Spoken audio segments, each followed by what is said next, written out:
तकरीब वाली जगह पर लोगों की आमद शुरू हो गई थी। राइफल के पीछे लेटकर मैं लियोपोल्ड साइट से तकरीब की जगह का जायजा ले रहा था। रेंज मास्टर की टेलीस्कोप साइट आम इंसानी आंख से 25 गुना ज्यादा ताकतवर है। उसमें पूरा मंजर बिल्कुल साफ नजर आ रहा था। आने वाले गोरे साइट के अंदर साफ नजर आ रहे थे।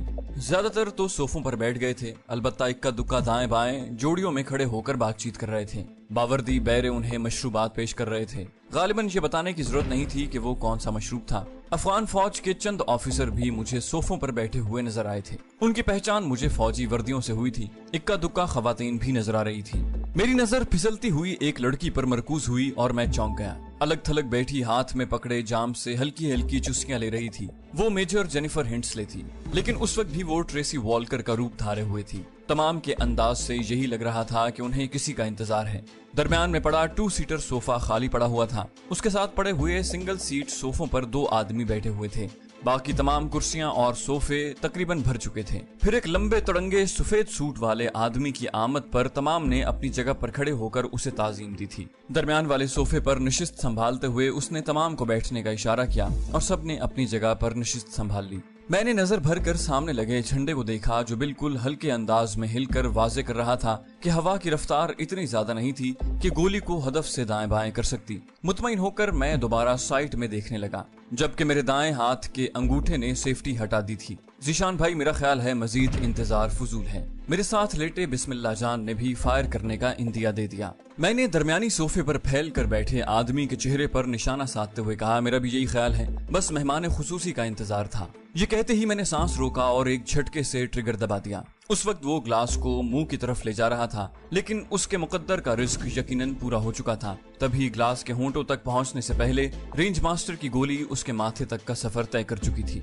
ताकतवर गोली ने उसकी खोपड़ी का दायां हिस्सा ही उड़ा दिया था। वो मारा, बिस्मिल्लाह जान ने पुरजोश अंदाज में नारा लगाया, मगर मैंने उसकी बात पर ध्यान दिए बगैर राइफल को दोबारा कॉक करके दाएं जानिब बैठे हुए आदमी की तरफ बैरल का रुख मोड़ा। तमाम लोग एक लम्हे के लिए सुन हो गए थे। मेरे फायर करने से पहले दाएं और बाएं जानिब बैठे हुए दोनों आदमी सोफे पर तड़पने वाले को मदद देने के लिए उसके करीब हुए, मगर वो हर किस्म की मदद से दूर जा चुका था। दाएं जानिब वाले आदमी के साकित होते ही मैंने दोबारा ट्रिगर दबाया और वो आदमी भी अपनी खोपड़ी के चौथाई हिस्से से हाथ धो बैठा। रेंज मास्टर की गोली उसकी खोपड़ी से गुजरकर बाएं तरफ मौजूद आदमी के कंधे को भी जख्मी कर गई थी। एक ने जान से हाथ धोए, जबकि दूसरा जख्मी होकर तड़पने लगा। सोफे से नीचे गिरने की वजह से मुझे उसका सही निशाना नहीं मिल रहा था। उस पर वक्त जाया किए बगैर मैं दूसरों को निशाना बनाने लगा। जल्दी से मैंने मैगजीन में मौजूद बाकी 3 गोलियां फायर की। मेरा निशाना ज्यादातर वो बने जो शौक किसी कैफियत में अपनी जगह पर हक्का बक्का बैठे हुए थे या खड़े के खड़े रह गए थे। मैगजीन खाली होते ही मैंने नई मैगजीन लगाई और राइफल कॉक करके अपना अगला शिकार ढूंढने लगा। वहाँ चीखो पुकार मच गई थी। कुछ लोग सोफों के अकब में पनाह ले रहे थे, कुछ भाग खड़े हुए थे और कुछ हमदर्दी दिखाते हुए तड़पने वालों की मदद कर रहे थे। मेरी उंगली ने 2 मरतबा ट्रिगर दबाकर मजीद 2 को उनके अंजाम तक पहुंचाया। इसी दौरान मुझे वो जख्मी हिम्मत करके उठता हुआ नजर आया। उसके कंधे में तो इत्तेफाक से गोली लगी थी, अलबत्ता उसके सर में मैं जानबूझकर गोली उतारना चाहता था। उसके सीधा होते ही मेरी बैरल का रुख उसकी जानिब घूमा। उसी वक्त कोई उसके सामने आकर खड़ा हो गया। ये देखकर मैं हैरान रह गया था कि वो जेनिफर थी। जख्मी को अपने जिस्म के पीछे छुपाते हुए उसकी नजरें उसी जानिब उठी थी जहां हम मौजूद थे। वो जबरदस्त स्नाइपर थी और उसके लिए ये अंदाजा लगाना मुश्किल नहीं था कि किस जगह से फायर किया जा रहा है, मगर फिर भी उसका यूं बेवकूफों के अंदाज में किसी को बचाने के लिए अपने जिस्म की आड़ मुहैया करना मेरी समझ से बालातर था। अचानक एक ख्याल मेरे जहन में लहराया और मैं चौंक गया। क्या उसने पहचान लिया था कि फायर करने वाला मैं ही हूँ और इसी वजह से यूं दलेराना अंदाज में मेरे सामने खड़ी हो गई थी। उसी वक्त एक दूसरा आदमी उनके करीब पहुंचा। यकीनन वो जेनिफर की वजह से हिम्मत करके करीब आया था और ये बहादुरी उसे महंगी पड़ी। जो ही जेनिफर की नजर उस पर पड़ी, उसने चीख कर उसे वापस जाने को कहा। गो उसके अल्फाज तो मेरे कानों तक नहीं पहुंचे थे, मगर उसके हाथों के इशारे और अंदाज से मुझे अंदाजा हो गया था कि वो क्या कह रही थी। मगर उसकी ये नसीहत या मशवरा बेसूद रहा। जब तक दूसरे की समझ में जेनिफर की बात आती, रेंज मास्टर की गोली उसे समझा चुकी थी। उसके बाएं कान के साथ लगने वाली गोली ने उसे दाएं जानिब उछाल दिया था। उसका आधा जिस्म सोफे पर और आधा नीचे था। इस हालत में तड़पते हुए वो काफी मजे का खेज नजर आ रहा था। मैंने दोबारा राइफल कॉक की, लेकिन जेनिफर वहां से हटने पर आमादा नजर नहीं आ रही थी। मेरे हमरा लेटे हुए कमांडर बिस्मिल्लाह जान ने कहा, जीशान भाई, دوران جنگ لڑائی میں شامل عورتوں مردوں کی تخصیص ختم ہو جایا کرتی ہے۔ یقیناً وہ یہ سمجھ رہا تھا کہ میں جینیفر کے عورت ہونے کی وجہ سے اس پر گولی نہیں چلا رہا تھا۔ اس کی بات سن کر مجھے لگا کہ میں جینیفر پر گولی نہ چلا کر غلط کر رہا ہوں۔ میں اس سے ہونے والی آخری ملاقات کو سوچ رہا تھا جب میں نے اسے بتایا تھا کہ اس کے سامنے آنے کی صورت میں اس پر گولی چلانے سے خود کو نہیں روک پاؤں گا، اور اب اپنے الفاظ پر عمل کرنے کا وقت آ گیا تھا۔ میں نے دل ہی دل میں الوداع جینی کہا اور انگلی کا دباؤ ٹریگر پر پڑنے لگا۔ کوشش کے باوجود میں ٹریگر نہیں دبا سکا تھا۔ میں نے رائفل کے بٹ پر ماتھا ٹیکا۔ مجھے ششو پنج میں مبتلا دیکھ کر کمانڈر بسم اللہ جان ایک مرتبہ پھر بولا، کیا سوچ رہے ہو؟ اتنا وقت نہیں ہے۔ اسے جواب دیے بغیر میں نے ایک بار پھر کوشش کی، لیکن میرے دل میں نہاں کوئی جذبہ مجھے ایسا کرنے سے روک رہا تھا۔ بسم اللہ جان زیادہ انتظار نہیں کر سکتا تھا۔ ذیشان بھائی اٹھو چلیں۔ مجھے کہتے ہی وہ اپنے ساتھیوں کو مخاطب ہوا، راکٹ فائر کر دو۔ جینیفر کو اس کے حال پر چھوڑ کر میں نے ایک سرسری نظر صوفوں کی قطار پر گھمائی۔ ایک کونے میں چھپے شخص کی کھوپڑی نظر آ رہی تھی۔ کاک شدہ گولی سے اسے چھپنے کی ضرورت سے بے نیاز کرتے ہوئے میں اٹھ گیا۔ کمانڈر بسم اللہ جان مجھ سے پہلے کھڑا ہو گیا تھا۔ ذیشان بھائی ان کا کافی نقصان ہو چکا ہے، تھوڑی دیر تک وہ پوری قوت سے حملہ کر دیں گے اور یقیناً ہیلی کاپٹر کی وجہ سے ہمیں کافی نقصان ہوگا۔ میری سمجھ میں اس کا جلدی کرنا آ گیا تھا۔ میں نے رائفل کو کھولے بغیر کندھے پر رکھا اور نیچے کی طرف دوڑ لگا دی۔ اس وقت تک بسم اللہ جان کے ساتھی راکٹ فائر کر چکے تھے۔ 10 منٹ میں نیچے پہنچ گیا تھا۔ بسم اللہ جان اور اس کے ساتھی بھی میرے قریب پہنچ چکے تھے۔ رائفل کو میں نے ڈبل کیبن کی عقبی نشست پر رکھا۔ بسم اللہ جان ڈرائیونگ سیٹ پر بیٹھ گیا تھا۔ گاڑی سٹارٹ کرتے ہوئے اس نے تیزی سے درختوں کے جھنڈ سے نکالی اور ایک مخصوص جانب بڑھتا گیا۔ اس کے باقی ساتھی دوسری گاڑی میں بیٹھ کر ہمارے پیچھے ہی چل پڑے تھے۔ 2 گاڑیاں اسلحے وغیرہ کی بھر کر وہ پہلے ہی وہاں سے بھیج چکے تھے۔ بسم اللہ جان سیدھا چلتا رہا۔ وہ کچا رستہ آگے جا کر ایک سڑک سے مل گیا تھا۔ وہاں پر اس کے ساتھی ہم سے مخالف سمت مڑ گئے تھے۔ میں نے بسم اللہ جان کو مطلع کرنا مناسب سمجھا باقیوں نے اپنی سمت تبدیل کر لی ہے۔ وہ بولا انہوں نے ہمارے ساتھ نہیں جانا۔ مجھے مطلع کرتے ہوئے اس نے جیب سے موبائل فون نکالا اور کسی کا نمبر ملانے لگا۔ رابطہ ہوتے ہی اس نے مختصراً کہا ہم آ رہے ہیں، اور جواب سنے بغیر رابطہ منقطع کرتے ہوئے ڈرائیونگ کی طرف متوجہ ہو گیا۔ 4-5 کلومیٹر کے بعد اس نے گاڑی سڑک سے اتار کر پہاڑی کے دامن میں نظر آنے والے 2 گھروں کی طرف موڑ دی۔ وہ سڑک سے 600-700 گز دور تھے۔ ان گھروں کے قریب گاڑی روکتے ہوئے وہ بولا رائفل اٹھا لو۔ کلاشنکوف اس نے ہاتھ میں پکڑ لی تھی۔ میں نے سر ہلاتے ہوئے عقبی نشست پر پڑی رینج ماسٹر اٹھا لی۔ گاڑی کو رکتے دیکھ کر ایک گھر سے درمیانی عمر کا ایک مرد بھاگتے ہوئے باہر نکلا۔ ہم سے رسمی مسافہ کر کے اس نے ڈرائیونگ سیٹ سنبھالی اور گاڑی واپس سڑک کی جانب موڑ لی۔ بسم اللہ جان نے مجھے آگے بڑھنے کا اشارہ کیا، چلو۔ دروازے پر ایک بوڑھا نظر آیا۔ دونوں سے معانقہ کر کے اس نے خوشامدید کہا۔ اسی وقت بسم اللہ جان نے مجھے اس ٹیکری کی طرف متوجہ کیا جہاں 2 ہیلی کاپٹر اڑتے نظر آ رہے تھے۔ انہوں نے وہاں پہنچنے میں دیر نہیں لگائی تھی۔ گھر میں داخل ہوتے ہی میری نظر 2-3 کم عمر بچوں پر پڑی جو صحن میں کھیل رہے تھے۔ ایک کمرے کے دروازے سے ایک جوان سال عورت کا چہرہ جھلک رہا تھا۔ مجھے اپنی جانب متوجہ پا کر وہ چہرہ غائب ہو گیا۔ ہم بوڑھے کی میت میں چلتے ہوئے ایک ایسے کمرے میں داخل ہوئے جو خوب سجا ہوا تھا۔ اندر داخل ہو کر وہ رکا نہیں بلکہ آگے بڑھتا گیا۔ کمرے سے ملحق غسل خانے میں گھس کر اس نے ہمارے اندر داخل ہونے کا انتظار کیا۔ جو ہی ہم بھی اندر گھسے اس نے فوراً دروازہ بند کر دیا۔ غسل خانے کی چاروں دیواروں پر پلاسٹک کی زرد رنگ کی شیٹ لگی ہوئی تھی۔ دروازہ بند کر کے اس نے دروازے کے عقب میں آنے والی شیٹ کو ہٹایا اور دروازے کو دھکیلا تو وہ پیچھے ہٹتی چلی گئی۔ دروازہ ہٹتے ہی تنگ سا دروازہ نظر آیا۔ وہ بوڑھا اندر داخل ہوا، اس کے پیچھے بسم اللہ جان اور سب سے آخر میں۔ اس تنگ سی گیلری کا اختتام سیڑھیوں پر ہوا جو نیچے جا رہی تھی۔ 12 سیڑھیاں اتر کر ہم زیر زمین کمرے میں پہنچے جو کافی کھلا تہہ خانہ تھا۔ شمالی اور جنوبی دیواروں پر ٹنگے 2 بلب تہہ خانے کو خوب روشن کیے ہوئے تھے۔ چاروں دیواروں کے ساتھ ایک چارپائی لگی ہوئی تھی جن پر صاف ستھری چادریں بچھی ہوئی تھی۔ 2 چارپائیوں پر موٹی رضائیاں بھی رکھی ہوئی تھی۔ شاید انہیں ہماری تعداد کے بارے میں بسم اللہ جان پہلے سے آگاہ کر چکا تھا۔ درمیان میں لکڑی کی ایک میز بھی نظر آ رہی تھی جس پر ہاتھ سے کڑھائی کی ہوئی ایک سفید چادر بچھی ہوئی تھی۔ بوڑھے نے ہمیں بیٹھنے کا اشارہ کیا۔ میں نے رینج ماسٹر کو ایک چارپائی پر رکھا اور خود دوسری چارپائی پر نشست سنبھال لی۔ ہمارے بیٹھتے ہی بوڑھے نے پوچھا قہوہ یا چائے؟ بسم اللہ جان نے کسی قسم کا تکلف کیے بغیر کہا بہرام خان ہم نے ابھی تک کھانا نہیں کھایا۔ بہرام سر ہلاتا ہوا باہر نکل گیا۔ بہرام چچا کے باہر جاتے ہی بسم اللہ جان نے تحسین آمیز لہجے میں گفتگو کی ابتدا کی۔ ذیشان بھائی بہت عمدہ۔ میں نے مزاحیہ انداز میں کہا بتایا تھا نا شاگرد بنانے کی پیشکش محدود مدت کے لیے ہے۔ بسم اللہ جان نے ہنستے ہوئے کہا اب تو میں زبردستی شاگرد بنوں گا۔ میں نے سنجیدہ ہوتے ہوئے کہا ویسے سچ تو یہ ہے کہ اتنا وقت ہی نہیں ہوتا کہ کسی کو سکھا سکوں۔ وہ بولا یہ قدرتی صلاحیت ہوتی ہے ذیشان بھائی، ورنہ حقیقت تو یہ ہے کہ آپ کے سکھانے پر بھی ہم آپ کی طرح نشانے باز نہیں بن سکتے۔ میں نے صفائی سے موضوع تبدیل کیا۔ ہم گاڑی پر یہاں سے دور بھی نکل سکتے تھے۔ وہ بولا مشکل ہے، دیکھا نہیں تھا اس پوسٹ پر 2 ہیلی کاپٹر پہنچ گئے تھے اور اب تک کافی ساری گاڑیاں بھی پہنچ گئی ہوں گی، سڑکوں کی ناکہ بندی بھی ہو گئی ہوگی، وہ سارے علاقے کا گھیراؤ کر لیں گے، اس لیے جب تک ہماری تلاش کی سرگرمی ماند نہیں پڑ جاتی ہمیں چند دن یہیں گزارنے پڑیں گے۔ میں نے پوچھا جو آدمی ہماری گاڑی لے گیا ہے اسے کوئی کچھ نہیں کہے گا؟ اس نے اطمینان بھرے انداز میں کہا نہیں، اس کے کاغذات وغیرہ مکمل ہیں، یہ گاڑی بھی اسی کے نام پر ہے۔ اس وقت اس نے ایک آدمی کو گھر سے اٹھا کر ایئرپورٹ پہنچانا ہے، اس پر کسی صورت کوئی بات نہیں آ سکتی۔ میں نے کہا یہ سب کچھ آپ نے پہلے سے طے کیا ہوا تھا؟ وہ بولا پہلے ہی سے طے کرنا پڑتا ہے۔ میں نے کہا بقول آپ کے ہم یہاں چند دن رہیں گے۔ اس دوران کمانڈر عبدالحق واپس آ گیا، پھر وہ بولا اس کی آمد کی اطلاع ملتے ہی ہم نکل چلیں گے، ورنہ خامخواہ خطرہ مول لینا مناسب نہیں۔ میں نے اطمینان بھرے انداز میں سر ہلایا، ٹھیک ہے۔ وہ بولا برا نہ مانو تو ایک بات پوچھوں؟ میں اسے حیرانی سے گھورنے لگا، پوچھو۔ وہ بولا آپ نے اس لڑکی کو کیوں کچھ نہیں کہا، حالانکہ وہ آپ کے لیے نہایت آسان ہدف تھی؟ وہ جینیفر ہنسلے کے بارے میں پوچھ رہا تھا۔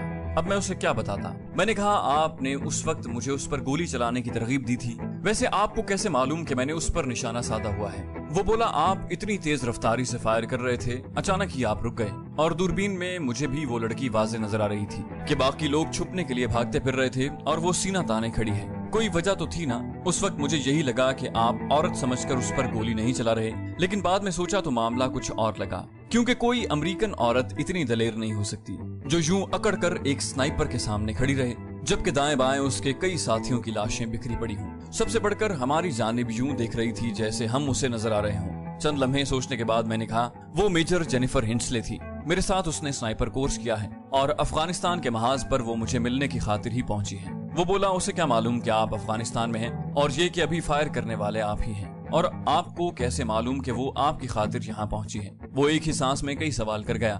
میں نے کہا گزشتہ کئی ماہ سے میں وزیرستان میں مصروف تھا، اور یہ تو آپ جانتے ہی ہیں کہ دہشت گردوں کا اصلی سرپرست امریکہ ہی ہے۔ وہاں وزیرستان میں جس دہشت گرد سے میرا ٹکراؤ ہوا وہ امریکنز کا خاص پرزہ تھا، اس کی اور اس کے جانشین کی موت کے بعد مجھے ایک جرگے کے سامنے آنا پڑا، وہیں سے میری تصویر امریکیوں تک پہنچ گئی۔ چونکہ میں سال بھر پہلے ہی امریکہ سے سنائپر کورس کر کے آیا تھا، اس لیے مجھے پہچاننے میں انہیں کوئی دقت نہ ہوئی۔ میجر جینیفر امریکہ کی خفیہ ایجنسی کی میجر ہے اور مجھ سے محبت کی دعوے دار بھی، بس مجھے امریکہ کے لیے کام کرنے پر راضی کرنے کے لیے وہ افغانستان آنے پر تیار ہو گئی۔ میں نے جینیفر کے متعلق تمام ضروری باتیں کمانڈر بسم اللہ جان کے سامنے دہرا دی۔ میری بات کے اختتام پر اس نے پرخیال انداز میں سر ہلایا، تو وہ آپ کو ہمارے خلاف استعمال کرنا چاہ رہے تھے؟ میں نے اس بات میں سر ہلا دیا۔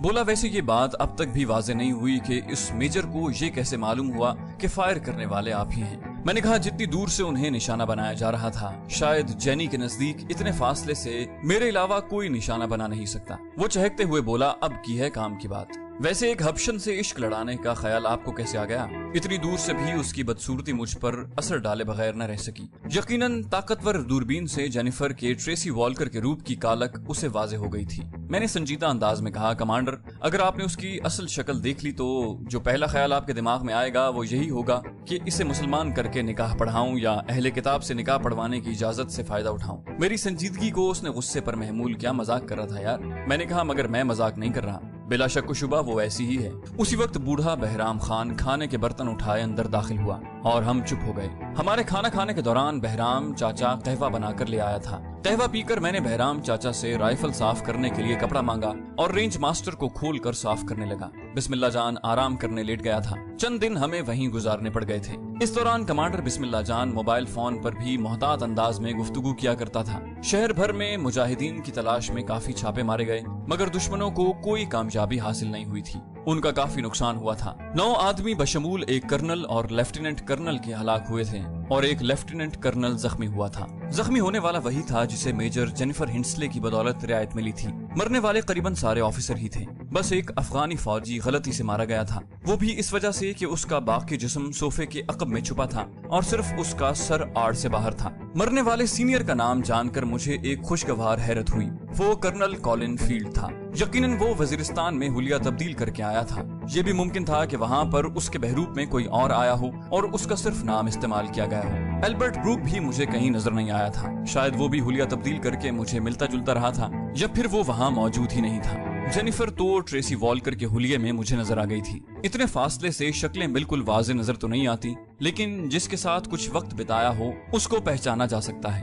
शक्ल सूरत, जिस्मानी खद्दोखाल और हरकत सकनात भी किसी आदमी की पहचान में मददगार साबित होती हैं। जेनिफर के मामले में मेरे दिल में एक और धड़का भी मौजूद था। अगर उसने मुझे पहचान लिया था तो वो ये बात अपने सीनियर्स को बता सकती थी और इतने अहम आदमियों की मौत के जिम्मेदार को यकीनन वो पहली फुर्सत में मरवाना पसंद करते।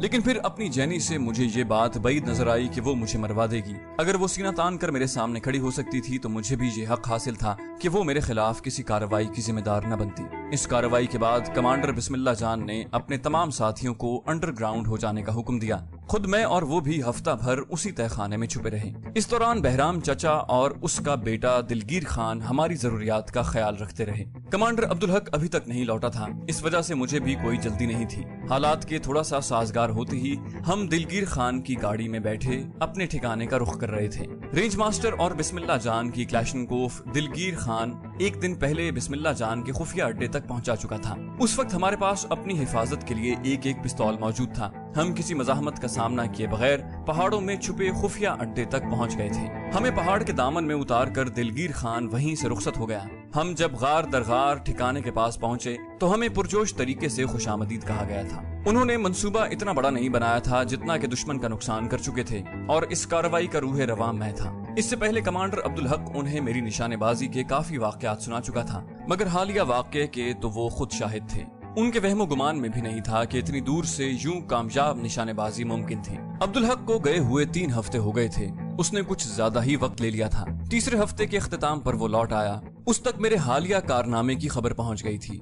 मिलते साथ उसने मेरी पीठ थपकते हुए शाबाश कहा। वो भी कामयाब लौटा था। रात को आराम के लिए लेटते वक्त वो तफसील बताने लगा। हमारी कार्रवाई की तफसीलात वो पहले ही बारीक बीनी से कुरेद चुका था। मुझे इन तफसीलात को जानने में कोई खास दिलचस्पी नहीं थी कि उसने किस तरह मेरे वीजे वगैरह का बंदोबस्त किया और कैसे एक कंस्ट्रक्शन कंपनी में जगह पैदा की। उसका खैरियत और कामयाबी से लौट आना ही मेरे लिए काफी था। वीजे की ज़िमन में खर्च होने वाली रकम मैंने उसके हवाले कर दी थी। अब मेरे पास ले दे के गुलगारे बहन की दी हुई रकम ही बाकी बची थी और गजनी जाने के लिए मुझे पैसों की अच्छी खासी जरूरत पड़ सकती थी। बहरहाल वो बात का मसला था, इस बारे में कुछ न कुछ कर ही लेता। फिलहाल मुझे आगे का लाया अमल तय करना था। जेनिफर से राब्ते की कोई सूरत नजर नहीं आ रही थी, वरना मुझे इतने पापड़ बेलने न पड़ते। मुझे अपनी बेवकूफी पर गुस्सा आने लगा। अगर आखिरी मुलाकात में मैंने उससे राब्ता नंबर ले लिया होता तो इतना मसला पैदा न होता। उसके होटल में दाखिल होते ही मैं भी अंदर घुस गया। उससे 2 मेजें छोड़कर मुझे खाली नशिस्त मिल गई थी। बैरे को कहवा लाने का बताकर मैं बज़ाहिर सरसरी नजर होटल के हॉल में दौड़ाने लगा। मैं पिछले 1 हफ्ते से गजनी में मौजूद था। मेरी शनाख्त के कागजात पूरे थे। आते वक्त कमांडर बिस्मिल्लाह जान ने चंद साथियों के पते दिए थे जिनसे मैं जरूरत की कोई चीज भी मांग सकता था। किसी के घर में पनाह लेने की बजाय मैंने एक सस्ते से होटल में रहना पसंद किया, क्योंकि बगैर अशद जरूरत के मैं किसी को तंग करना या खतरे में डालना नहीं चाहता था। ये दूसरा अमरीकन था जिसका मैं ताकुब कर रहा था। इससे पहले मैं एक अमरीकन सहाफी के पीछे 3 दिन तक पड़ा रहा, मगर वो बंदा साफ निकला। अब ये दूसरा था और इसकी भी कोई मशकूक हरकत नजर नहीं आई थी। वो सारा दिन गजनी के मज़ाफात में घूमता, मुख्तलिफ मकामात की तस्वीर लेता, मकामी लोगों से मुलाकात करता, यूं जैसे वो कोई खास रिपोर्ट तैयार कर रहा हो। हथियार के नाम पर मेरे पास एक 9mm पिस्तौल मौजूद था जो मुझे कमांडर बिस्मिल्लाह जान से मिला था। इस पिस्तौल से फायर करके मैंने उसके ठीक होने की अच्छी तरह तसल्ली कर ली थी। शाम तक मैं उस सहाफी के ताक़ुब में लगा रहा। अंधेरा छाने पर मैं अपने होटल में लौट आया था। क्योंकि मुसलसल एक होटल में रहना मुझे मशकूक कर सकता था, इस वजह से मुझे 2-3 दिन से ज्यादा किसी होटल को अपना मस्कन नहीं बनाना था। सुबह मेरा इरादा काबुल जाने का बन रहा था, क्योंकि गजनी में मुझे अपने मकसद का हुसूल मुश्किल नजर आ रहा था। रात का खाना मैं होटल के हॉल में ही बैठकर खाता और इस बहाने वहाँ मौजूद लोगों पर नजर भी डाल लिया करता। खाना खाने के दौरान एक मकामी आदमी पर मेरी नजर पड़ी। उसने चेहरे पर मफलर की तरह काले रंग की चादर लपेटी हुई थी। दाखिली दरवाजे पर खड़े होकर उसने एक तायराना निगाह हॉल में डाली। उसकी नजर एक लम्हे के लिए मुझ पर रुकी और फिर दाएं बाएं का जायजा लेकर वो मुझसे 2 टेबल छोड़कर बैठ गया। चाल ढाल से वो कुछ देखा भाला लग रहा था, मगर मेरे जहन में नहीं आ रहा था कि उसे कहाँ देखा है। गो इस मामले में मेरी याददाश्त बहुत तेज है और कोई ऐसा आदमी जिससे मेरा हल्का सा भी वास्ता रह चुका हो मुझे भूलता नहीं, लेकिन जहन पर जोर देने के बावजूद मुझे याद नहीं आ सका कि उसे कहाँ देखा है। शायद चेहरे से लिपटी हुई चादर की वजह से मैं उसे पहचान नहीं पा रहा था। खाना खाकर मैंने कहवा पिया। इस दौरान उसने भी अपने लिए कहवा मंगवा लिया था। कहवा पीकर भी वो वहीं बैठा रहा। यूं लग रहा था जैसे वो कनखियों से मुझे ही देख रहा है। जो ही मैं नशिस्त छोड़कर सीढ़ियों की तरफ बढ़ा, मैंने उसे भी इस्तकबालिया का रुख करते देखा। कमरे में पहुंचकर मैंने चाबी के सुराख से आंख लगा दी। अंदाजे के मुताबिक थोड़ी देर बाद ही मुझे गैलरी में कदमों की आहट सुनाई दी, जो मेरे कमरे के सामने आकर रुक गई। चाबी के सुराख से भी मुझे उसके कपड़ों का रंग नजर आ रहा था। मैं फौरन दरवाजे से एक तरफ हो गया क्योंकि मुझे शक था कि वो चाबी के सुराख से अंदर झांकने की कोशिश करेगा, मगर मेरे अंदाजे के बरक्स दरवाजे पर हल्की सी ठक ठक हुई। पिस्तौल हाथ में थाम कर मैंने उसे छुपाने के लिए जिस्म पर चादर लपेटी और एक झटके से दरवाजा खोल दिया। अस्सलाम वालेकुम ज़ीशान भाई। उसने चेहरे से कपड़ा हटा दिया था। अब उसे पहचानने में मुझे कोई दिक्कत नहीं हुई थी। उसका नाम तो मैं नहीं जानता था, अलबत्ता अमरीकी कैंप पर हमले के वक्त वो मेरे साथ ही था। मैंने एक तरफ हटते हुए उसे अंदर आने का मौका दिया। आप? उसके अंदर घुसते ही मैंने दरवाजा बंद कर दिया। बैठो। लकड़ी की पुरानी सी कुर्सी की तरफ इशारा करके मैंने उसे बैठने का इशारा किया। शुक्रिया कहते हुए वो बैठ गया। आपका नाम मुझे नहीं पता। वो बोला अहमद। मैंने कहा तो अहमद भाई वहीं हॉल में ही मिल लेते, मुझे ऐसे ही डरा दिया। वो बोला मैंने सोचा आप मुझे पहचान नहीं पाएंगे और अपना तारुफ करवाने के लिए अलहदगी की जरूरत थी। मैंने कहा होटल में घुसते ही मैंने आपको पहचान लिया था, बस चेहरा छुपा होने की वजह से याद नहीं आ रहा था कि कहाँ देखा है। वो बोला आपका पता मुझे कमांडर से मालूम हुआ है और उन्हीं ने मुझे आपसे मिलने का कहा है। मैंने पूछा खैरियत? वो बोला हाँ खैरियत है, एक मशकूक शख्स के बारे में इत्तला देना थी। मैंने कहा तो मोबाइल फोन पर बता देते। कमांडर बिस्मिल्लाह जान ने एक मोबाइल फोन भी मेरे हवाले किया था। वो बोला मुनासिब यही है कि मैं दूर से उसकी शक्ल आपको दिखा दूं। मैंने पूछा अभी जाना पड़ेगा? वो बोला जी। थोड़ी देर बाद आगे पीछे चलते हुए हम होटल से बाहर निकल आए। होटल से थोड़ी दूर आते ही हम इकट्ठे हो गए थे। मुझे साथ लिए ही वो पैदल एक जानिब रवाना हुआ। अमरीकी कैंप पर हमले के बाद वो छुपने के लिए शहर में आ गया था, जहाँ उसका अपना घर मौजूद था। मुझे कमांडर बिस्मिल्लाह जान ने जिन आदमियों के पते दिए थे उनमें एक अहमद भी था, लेकिन जहाँ आकर मैं किसी से भी नहीं मिला था। उसकी गुफ्तगू का लुब्बे लुआब यही था कि कमांडर बिस्मिल्लाह जान के 2 मुखबरों की लाशें एक दिन के फर्क के साथ गजनी के मज़ाफात से मिली हैं। मुखबर उमूमन दोनों जानिब से मिले होते हैं, इसलिए उन्हें अपना राज नहीं बताया जाता।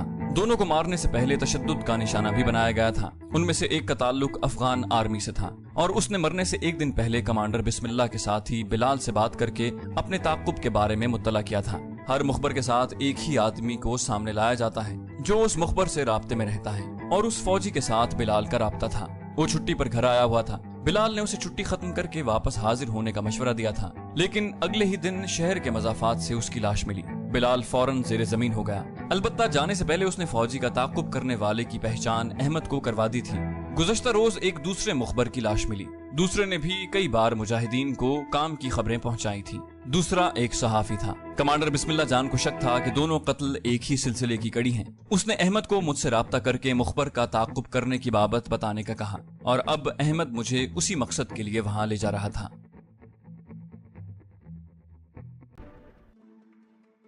मशकूक शख्स के ठिकाने तक अहमद तमाम तफसील दोहरा चुका था। वो गजनी के बेहतरीन होटल में कयाम पजीर था। रात इतनी नहीं बीती थी। होटल का हॉल तकरीबन भरा हुआ था। हम भी एक कोने में खाली मेज के गिर्द बैठ गए। दाएं बाएं नजरें दौड़ाते हुए उसने धीमे लहजे में कहा, दूसरी मंजिल कमरा नंबर 32A में रहता है। क्रिस कार्टर नाम है, शायद खाने के लिए नीचे हॉल में आ जाए। मैंने पूछा अगर मैं ना होता तो आप उसके साथ क्या करते? वो बोला ऐसे जासूसों को हम माफ नहीं करते। उसी वक्त बैरा हमारे करीब आ गया। अहमद ने उसके पूछने से पहले बता दिया 2 कॉफी, और वो सर हिलाते हुए वापस मुड़ गया। अहमद मुझे होटल के बारे में जरूरी बातें बताने लगा। कॉफी पीकर भी हम काफी देर बैठे रहे और फिर हम मायूस होकर उठने ही लगे थे कि अहमद एकदम मेरी तरफ झुका। बोला वो सफेद सूट वाला सीढ़ियों से उतर कर आ रहा है। मैं गैर महसूस अंदाज में उस तरफ मुतवज्जे हुआ। गठे हुए मजबूत जिस्म और लंबे कद वाला एक आदमी मुझे सीढ़ियों से उतरता दिखाई दिया। हॉल में तायराना नजर दौड़ाकर वो एक खाली मेज की तरफ बढ़ गया। उसके नशिस्त संभालने तक चाको चौबंद बैरा उसके करीब पहुंच गया था।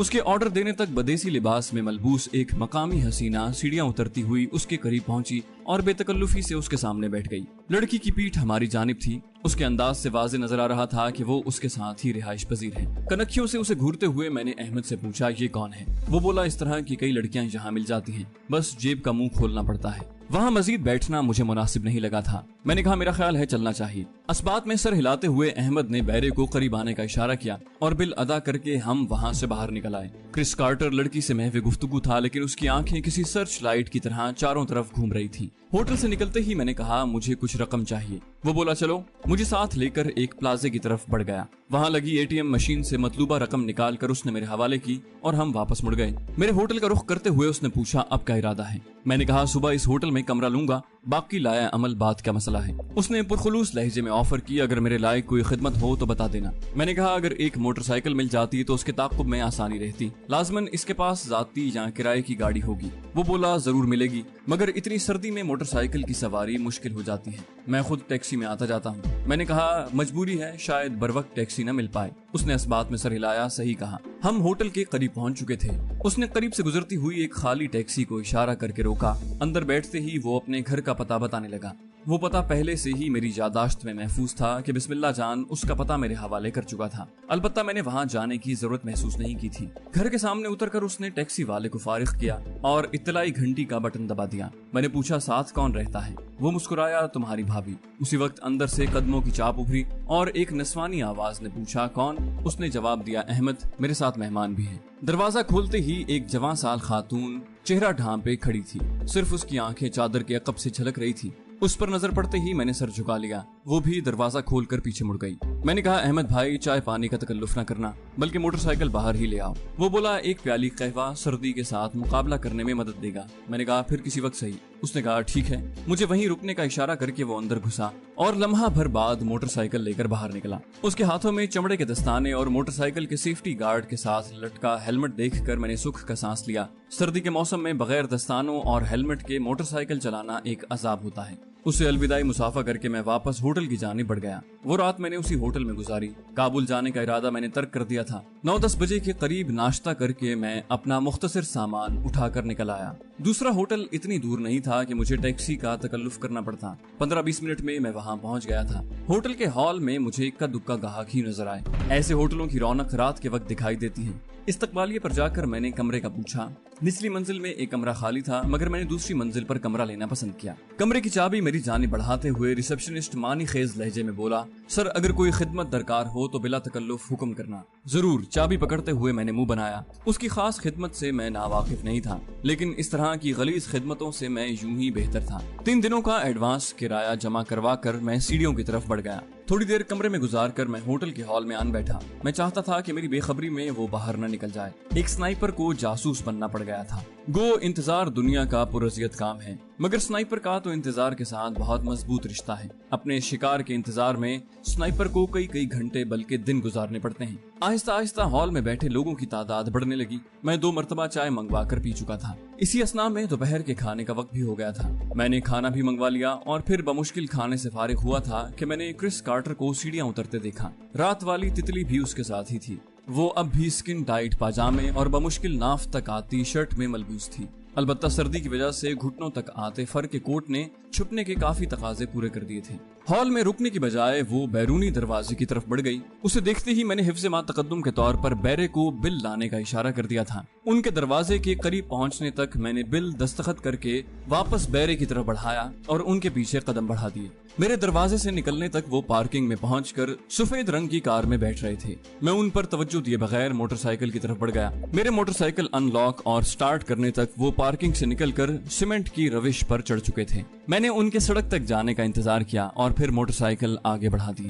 شہر میں کسی کا تعاقب کرنے کے لیے موٹر سائیکل ایک بہترین سواری ہے۔ میں محتاط انداز میں کار کا تعاقب کرتا رہا، مگر وہ شاید شاپنگ وغیرہ کے لیے نکلے تھے۔ 2-3 پلازوں میں گھوم پھر کر انہوں نے تھوڑی بہت خریداری کی اور واپس چل پڑے۔ اس دوران سائے کی طرح میں ان کے پیچھے لگا رہا، مگر کرس کارٹر کی کوئی مشکوک حرکت میری نظر میں نہ آ سکی۔ اسے ہوٹل کی پارکنگ میں مڑتے دیکھ کر میں آگے بڑھتا چلا گیا۔ ایک چھوٹا سا چکر کاٹ کر میں واپس ہوٹل کی جانب آ گیا۔ ہال میں مجھے وہ نظر نہیں آئے۔ میں ریسپشنسٹ کی طرف بڑھ گیا۔ ابھی تک صبح والا آدمی ہی بیٹھا ہوا تھا۔ جی سر، وہ خوش دلی سے مسکرایا۔ میں نے کہا ایک چھوٹا سا کام پڑ گیا تھا۔ وہ بولا حکم کریں۔ ایک آنکھ میچتے ہوئے اس نے معنی خیز لہجے میں پوچھا۔ میں نے کہا ابھی 2 منٹ پہلے ایک گورے کے ساتھ براؤن کوٹ میں ملبوس ایک تتلی یہاں سے گزری ہے۔ مجھے تو مقامی لگ رہی تھی، حقیقت میں ایسا ہی ہے یا میری نظر کا قصور تھا؟ وہ بولا بڑی تیز نظر ہے آپ کی۔ اس کے چہرے پر کاروباری مسکراہٹ نمودار ہوئی۔ بہرحال حکم کریں۔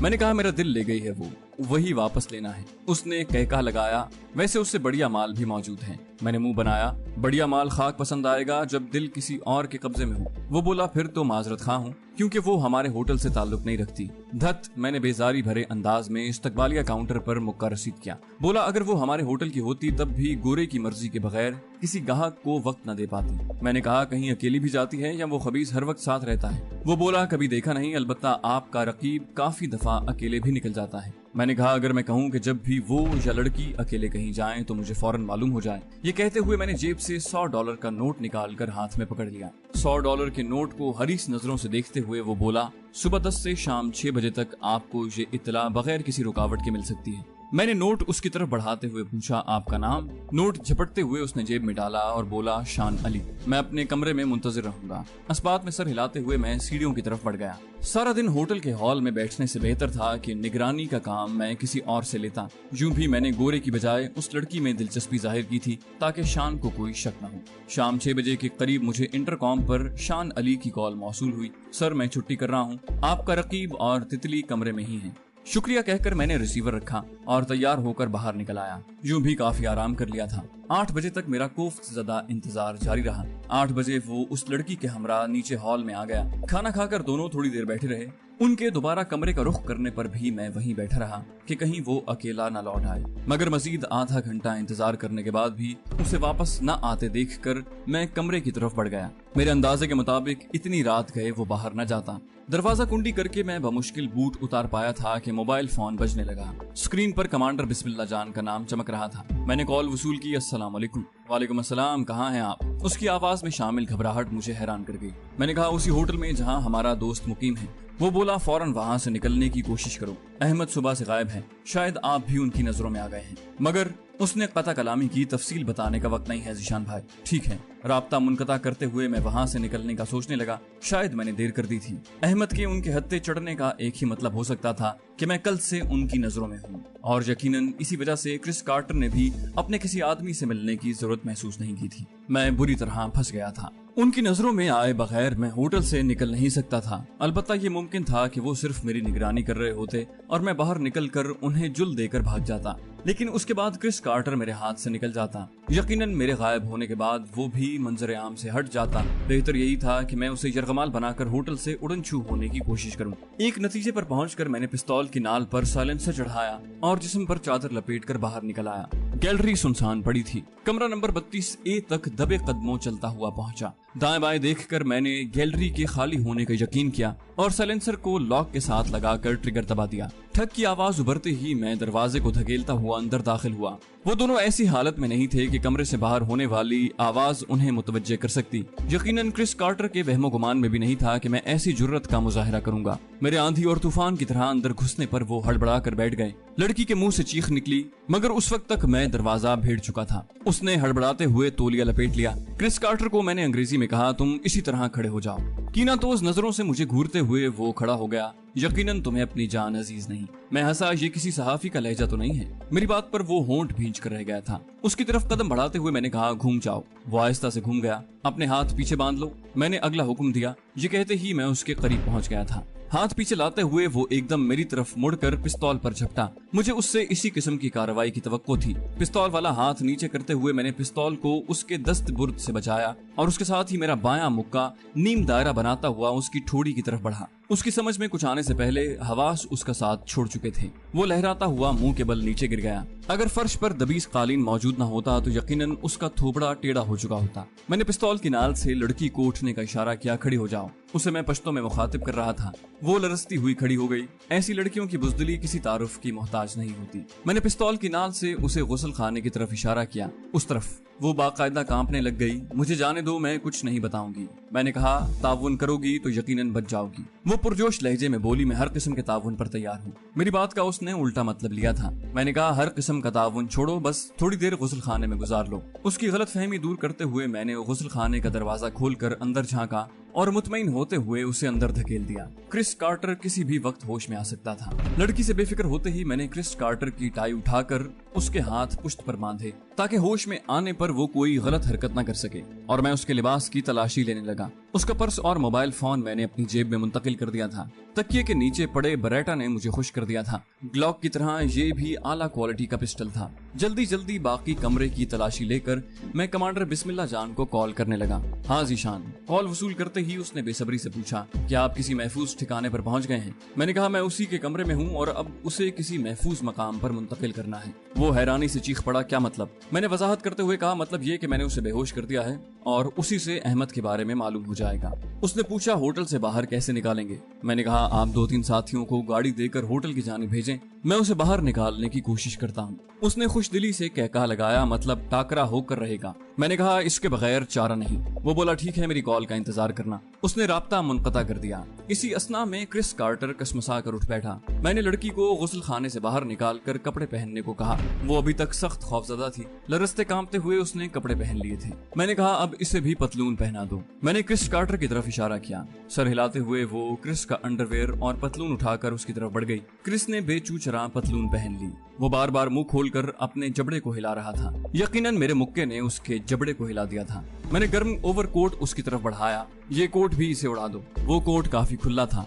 लड़की ने उसके कंधों पर कोट डालकर सामने से बटन बंद कर दिए। अब महसूस नहीं हो रहा था कि उसके हाथ पुश्त पर बंधे हैं। क्रिस कार्टर के नजदीक जाकर मैंने पिस्तौल जेब में डाला और कहा अपना मुंह बंद करो। उसे मालूम हो गया था कि मैं क्या करने वाला हूँ। उसने मुंह बंद किया। मैंने अपनी दोनों हथेलियों को उसके जबड़ों के दाएं बाएं रखकर अंदर की तरफ ठोकर लगाई। उसके जबड़ों की हड्डियां अपने जोड़ों में बैठ गईं। चलो, उन्हें आगे बढ़ने का इशारा करके मैं अपने कमरे में ले आया। खुशकिस्मती से गैलरी उस वक्त भी खाली पड़ी थी। अगर कोई मौजूद होता तब भी उसे कुछ मालूम ना हो पाता। बैठ जाओ। अपने कमरे में दाखिल होते ही मैंने सोफे की तरफ इशारा किया। मैंने खुद बेडशीट पर नशिस्त संभाल ली थी। थोड़ी देर बाद ही कमांडर बिस्मिल्लाह जान की कॉल आने लगी। अस्सलाम वालेकुम। मैंने कॉल वसूल की। वो बोला 5 मिनट में 2 गाड़ियां होटल के सामने पहुंच जाएंगी। हर गाड़ी में 3 आदमी सवार हैं। मैंने कहा ठीक है, हम बाहर आ रहे हैं। मुख्तसरन कहते हुए मैंने राब्ता मुनक़ता कर दिया। मैंने लड़की से पूछा इंग्लिश समझती हो? उसने इस बात में सर हिला दिया। मैंने कहा यहाँ से तुम दोनों इकट्ठे बाहर निकलोगे। लड़की, तुम क्रिस की कमर में हाथ डालकर उसके साथ चिपक कर चलोगी। मैं तुमसे 1 कदम पीछे चलूंगा। अगर जरा भी गड़बड़ की कोशिश की तो मिस्टर क्रिस, याद रखना वो तुम्हारी जिंदगी की आखिरी बेवकूफी होगी। इस्तकबालिये पर जाकर बताओगे कि तुम 1 दिन के लिए कहीं जा रहे हो। मैं अपने कमरे की चाबी रिसेप्शनिस्ट को वापस करके अपना हिसाब बेबाक करूंगा। इस दौरान तुम वहीं ठहर कर मेरे मुंतजिर रहोगे। मैं जानता हूँ कि नीचे हॉल में तुम्हारा 1 या उससे ज्यादा साथी मौजूद हैं, मगर वो उम्र घटाने के अलावा तुम्हारी कोई मदद नहीं कर सकते। वो होंठ भींचे खामोश बैठा रहा। मैंने कहा अब उठो और चल पड़ो। चेहरे पर भी जरा खुशगवारी लाओ। बिल्कुल वैसा ही मूड जैसा मेरी आमद से पहले बना हुआ था। ये कहते हुए मैंने अपने जिस्म पर चादर लपेट ली ताकि पिस्तौल नजर न आए। सीढ़ियां उतरकर हम हॉल में पहुंचे। इतनी रात गुजरने के बाद भी हॉल मुकम्मल खाली नहीं हुआ था। इक्का दुक्का मेज पर अब भी गाहक बैठे नजर आ रहे थे। मेरे हुक्म के मुताबिक वो दोनों इस्तकबालिया की तरफ बढ़ने लगे। मैं उनके करीब ही चल रहा था। हम कहीं जा रहे हैं, कल तक लौट आएंगे। अगर कोई मेरा पूछे तो बता देना कि कल शाम तक वापस पहुंच जाऊंगा। क्रिस कार्टर ने रटा रटाया फिक्रा दोहराते हुए कमरे की चाबी रिसेप्शनिस्ट की तरफ बढ़ा दी। ठीक है सर। रिसेप्शनिस्ट ने कारोबारी मुस्कुराहट चेहरे पर बखेरी। मैंने रिसेप्शनिस्ट से मुखातिब होते हुए कहा मैं कमरा छोड़ रहा हूँ, बिल बना दें। मेरा रुख उन दोनों की जानिब था। वो इस्तकबालिया काउंटर के साथ खड़े होकर हॉल का जायजा ले रहे थे। रिसेप्शनिस्ट ने पूछा सर कमरा नंबर प्लीज। कमरा नंबर बताकर मैंने कमरे की चाबी भी उसकी जानिब बढ़ा दी। हिसाब किताब करके उसने एक बिल और मेरा पासपोर्ट मेरी जानिब बढ़ाया। बिल अदा करके मैंने कहा 1 मिनट जरा रजिस्टर दिखाना। ये लें सर। उसने रजिस्टर मेरी तरफ घुमाया। एक नजर सफे पर घुमाते हुए मैंने तेजी से वो सफा फाड़ कर अपने साथ रख लिया। क्या? उसने कुछ कहना चाहा मगर पिस्तौल की झलक देखते ही खामोश हो गया। उसी दौरान एक लम्हे के लिए मैं क्रिस कार्टर से गाफिल हुआ। उसने कंधे से लड़की को मेरी जानिब धक्का दिया और बैरूनी दरवाजे की तरफ भागा। लड़की को वापस धकेल कर मैं उसके पीछे भागा। उसी वक्त मुख्तलिफ कोनों से 3 अफराद खड़े हुए। मैंने फौरन घुटना नीचे टेक कर क्रिस की पिंडली पर फायर कर दिया। वो भाग रहा था लेकिन उसका मुझसे फासला चंद कदमों से ज्यादा नहीं था। गोली जाया होने का सवाल ही पैदा नहीं होता था। वो औंधे मुंह नीचे गिरा। 3 आदमी पिस्तौल निकालकर हमारी तरफ बढ़े। तीनों मकामी ही थे। दाएं बाएं मेजों पर बैठे ग्राहकों को भी गड़बड़ का पता चल गया था। चंद निस्वानी चीखें भी बुलंद हुई। कोई पुलिस को बुलाने का मशवरा देने लगा। 3-4 आदमी दरवाजों की तरफ भागे। कुछ कोनों में सिमट गए थे।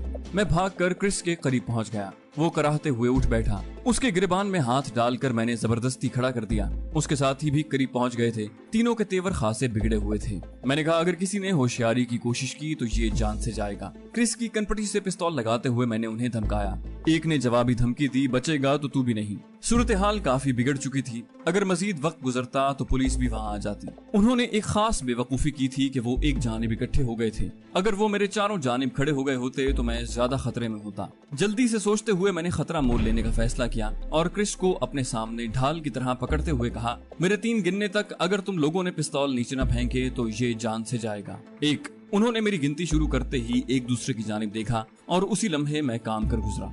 बगैर लम्हा जाया किए मैंने पिस्तौल सीधा किया और ट्रिगर को मुसलसल दबाता गया। तीनों के माथों में गोलियां लगी। इतनी तेजी से पिस्तौल से फायर करके किसी के सर में गोली मारना एक फन ही था, मगर वहाँ मुझे सराहने की बजाय तेज निस्वानी चीखें उभरना शुरू हो गई थी। मैंने क्रिस को धकेला, चलो। वो कराहते लंगड़ाते हुए आगे बढ़ा। होटल के दाखिली दरवाजे के बाहर खड़े 2 हथियार बरदार दरबान यकीनन मेरे लिए मसला पैदा कर देते, मगर उसी वक्त दरवाजे से क्लैशनकोफों वाले अंदर घुसे। उनमें से 2 को मैं पहचानता था। वो कमांडर बिस्मिल्लाह जान के साथी थे। एक ने दरबानों पर क्लैशनकोफ पकड़कर उन्हें एक तरफ होने का इशारा किया। बाकी तीनों मेरे करीब आ गए। क्या हुक्म है? मैंने कहा, वक्त नहीं है, इसे उठाकर ले जाना है।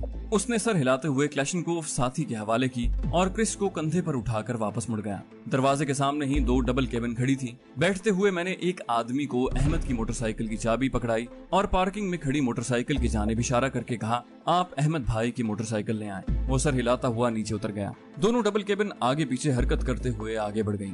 मैंने चादर से पट्टी फाड़ कर क्रिस की पिंडली से बांध दी, वरना ज्यादा खून बह जाने से उसकी जान को खतरा था। तेज ड्राइविंग करते हुए हम होटल से दूर होते गए। मैं क्रिस के हमरा आगे वाली गाड़ी में था। थोड़ी दूर आते ही दूसरी गाड़ी हमसे अलहदा हो गई थी। 15-20 मिनट की ड्राइविंग के बाद हम एक दरमियाने मकान के सामने रुक गए। हॉर्न सुनकर एक शख्स ने बाहर झांका और गाड़ी को पहचानते ही दरवाजा खोल दिया। वो एक दरमियाना सा मकान था। गाड़ी सहन में खड़ी करके हम नीचे उतरे और मकान में मौजूद एक आदमी की रहनुमाई में चलते हुए एक खुफिया कमरे में पहुंचे। वो कमरा दूसरे कमरों के दरमियान में ही था, मगर इस अंदाज में बनाया गया था कि मालूम नहीं होता था कि जहां कमरा मौजूद है। अंदर घुसते ही हमने फिलफौर क्रिस से पूछगिछ शुरू कर दी। अहमद कहाँ है? मैंने पहला सवाल ही अपने गुमशुदा साथी के मुताल्लिक पूछा था। उसने बेपरवाही से कहा, कौन अहमद? वो खुद को निडर जाहिर करना चाह रहा था। मैंने कहा, देखो मिस्टर क्रिस, अहमद के बारे में तुम्हें जबान तो खोलना पड़ेगी, आराम से या तकलीफ बर्दाश्त करके। वो इत्मीनान से बोला, अगर खामखा तशद्दुद करने का शौक है तो कर लो। मैंने मेजबान से पूछा, आरी मिल जाएगी? असबात में सर हिलाते हुए वो बाहर मिल गया। जी। उसकी वापसी तक मैंने उसकी पतलून का पांचा मोड़कर जख्मी पिंडली को नंगा कर दिया। वो होंठ भींचे मेरी कार्रवाई देखता रहा। 2-3 मिनट बाद मेजबान आरी लिए नमूदार हुआ। मैंने मेजबान ही को कहा, इसकी टांग घुटने से पकड़ लो, और उसने असबात में सर हिलाते हुए उसके घुटने को मजबूती से पकड़ लिया। मेरा इत्मीनान भरा अंदाज उसे खौफजदा कर गया। तो तुम क्या कर रहे हो? मैंने कहा, जख्मी पिंडली को काट कर अलहदा कर देता हूँ, ये तो अब यूं भी बेकार है। ये कहते हुए मैंने जख्म से इंच भर ऊपर आरी रखी। 1 मिनट। वो लरजते हुए एक पता दोहराने लगा। मैंने सवालिया नजरों से अपने साथियों की जानिब देखा और उन्होंने ऊपर नीचे सर हिलाकर समझ जाने का इशारा किया। क्रिस कार्टर को मेजबान के हवाले करके मैं बाकियों के साथ बाहर निकल आया। तैयार हो जाओ। उन्होंने कॉल करके दूसरी गाड़ी भी बुला ली थी। बिस्मिल्लाह जान के एक साथी ने पूछा, क्या अभी जाना जरूरी है? मैंने कहा, हाँ, देर करने से वो उसे किसी दूसरी जगह मुंतकिल कर सकते हैं। वो साथी जिसका नाम हैदर था, उसने असबात में सर हिलाया। हैदर के अलावा मेरे साथ शुमाल खान और मीर कलम खान बैठे हुए थे। बाकी अफराद दूसरी गाड़ी में थे। एक चौक पर दूसरी गाड़ी हमारे मुंतजिर थी। हमारे आगे बढ़ते ही वो पीछे पीछे चल पड़े। मतलूबा मकान गुंजान आबादी में था। वहाँ तक हमारा आधा घंटा लगा था। एक चौक पर गाड़ी रोकते हुए हैदर ने कहा, सामने वाली गली में दूसरा मकान वही है। मैंने नीचे उतरने के लिए दरवाजा खोला। आप लोग यहीं रुको, मैं जायजा लेता हूँ। मीर कलम ने अपनी खिदमत पेश की, मैं जाता हूँ। मैंने मफलर चेहरे के गिर्द लपेटा और नीचे उतर गया। आप बस तैयार हालत में रहना। मीर कलम भी मेरे साथ हो लिया, मैं भी साथ चलता हूँ। रात खत्म होने को थी। सड़कों पर आमद-ओ-रफ्त न होने के बराबर थी। दोनों गाड़ियां चौक से थोड़ा आगे लाकर उन्होंने सड़क की एक जानिब खड़ी कर दी। मैं और मीर कलम चहलकदमी के अंदाज में आगे बढ़ने लगे। गो ना सुबह की नमाज का वक्त हुआ था और ना मटर गश्त का वक्त था। हमारी हरकत शुकूक के दायरे में आ रही थी, लेकिन हम एहतियात को नजरअंदाज किए आगे बढ़ते गए। गली के सामने से गुजरते हुए मुझे मतलूबा घर के दरवाजे से रोशनी छलकती हुई नजर आई। वाज़े नजर आ रहा था कि घर का दरवाजा खुला हुआ है। आगे जाने का इरादा तर्क करते हुए मैं गली में मुड़ गया। मुझे लगता है वो निकल गए हैं। वो बोला, सही कह रहे हो। खुले दरवाजे को देखकर तो यही अंदाजा होता है कि दुश्मन अफरा तफरी में भाग गए हैं। मीर कलम ने मेरी बात की तायद की। मतलूबा मकान के सामने पहुंचते ही मुझे अपना अंदाजा सही होता नजर आया। न सिर्फ दाखिली दरवाजा खुला था, बल्कि अंदर कमरों के दरवाजे भी खुले हुए थे। वो रोशनी को जलता और दरवाजों को खुला छोड़कर भाग गए थे। मीर कलम ने मशवरा देते हुए आगे कदम बढ़ा दिए।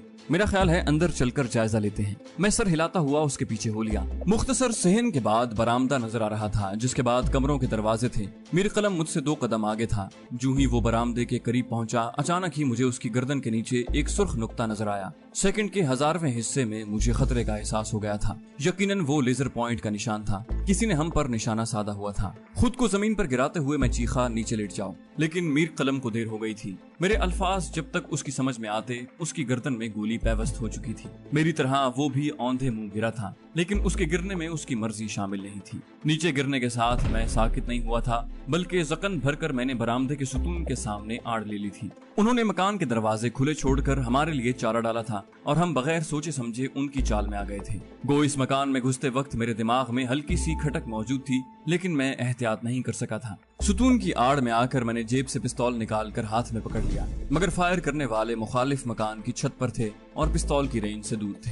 मेरे सामने एक कमरे का दरवाजा था। सुतून की आड़ में बहरहाल थोड़ा बहुत खतरा मौजूद था। छत पर लेटे फायरर ने मुझे निशाना बनाने के लिए चंद और फायर किए। तमाम गोलियां सुतून में लगी थी। उसी वक्त क्लैशनकोफ के फायर की आवाज मेरे कानों में गूंजी। अंदाजे के मुताबिक वो मेरे साथियों का जवाबी फायर था। मेरे लिए वापस दरवाजे तक पहुंचना मुमकिन नहीं था। मैंने कमरे में दाखिल होना मुनासिब समझा और क्लैशनकोफ का दूसरा ब्रस्ट फायर होते ही मैं छलांग लगाकर कमरे में दाखिल हुआ, मगर बदकिस्मती के कमरा खाली नहीं था। हाथ ऊपर, अंग्रेजी में किसी ने मुझे पुकारा।